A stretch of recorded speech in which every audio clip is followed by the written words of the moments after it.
parang ang dami nyo namang handa. Kahit po ako pinakabahan para sa mama nyo. Mukhang mapaparami na naman ng pagkain to.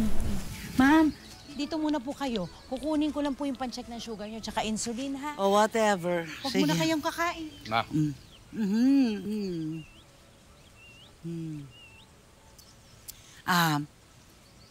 Mabuti umalis kayo ng maaga sa farm. At thank you, pinaunlakan mo ang aking invitasyon. Ma, mukhang nagpapalakas kayo sa amin ni Catherine.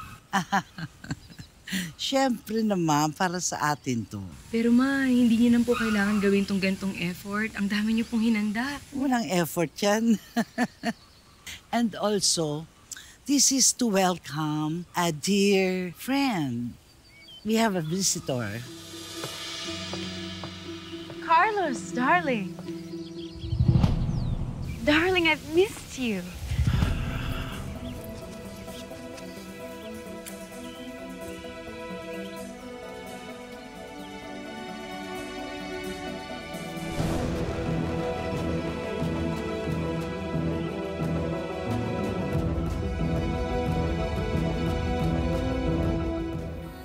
Is this the way to greet an old friend, Carlos? Ma, hindi ko akalaing darating siya. Mommy, sino po siya? Toy, apo. This is your Tita Venus. She's a friend of the family. What a handsome young man. Mana sa daddy. God bless.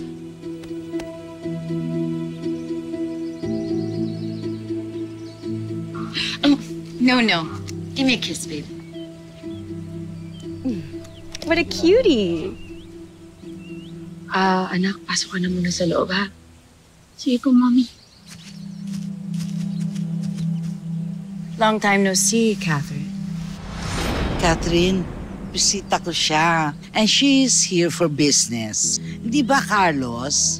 Remember, panangako ni Venus na pahihiramin tayo ng mga lupa niya to produce more crops. And you'll plant the raw materials I'll need for my business. For you, my darling Carlos. And for you?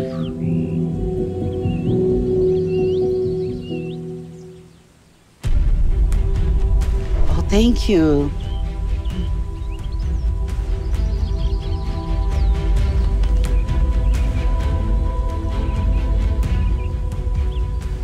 Cheers to our partnership. Cheers.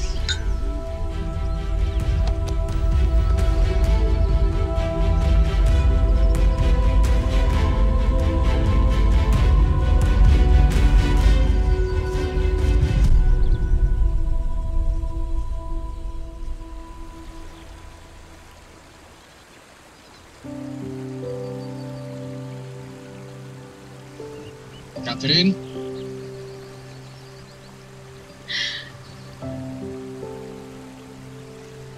Bakit di mo sinabi sa akin?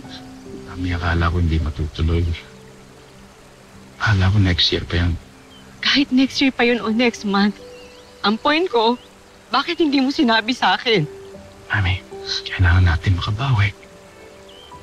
This is the second season na below target production natin. Kailangan natin yun sa farm. Baka may iba pang paraan.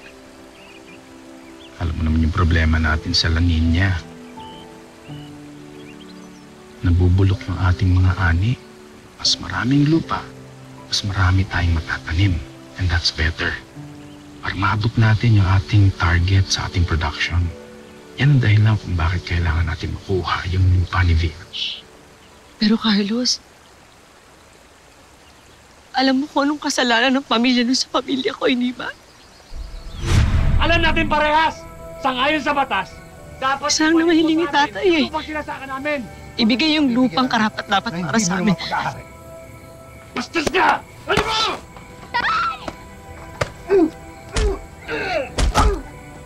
Pero anong ginawa ng tatay niya? Pinatay niya yung tatay ko! Alam mo yan, Carlos!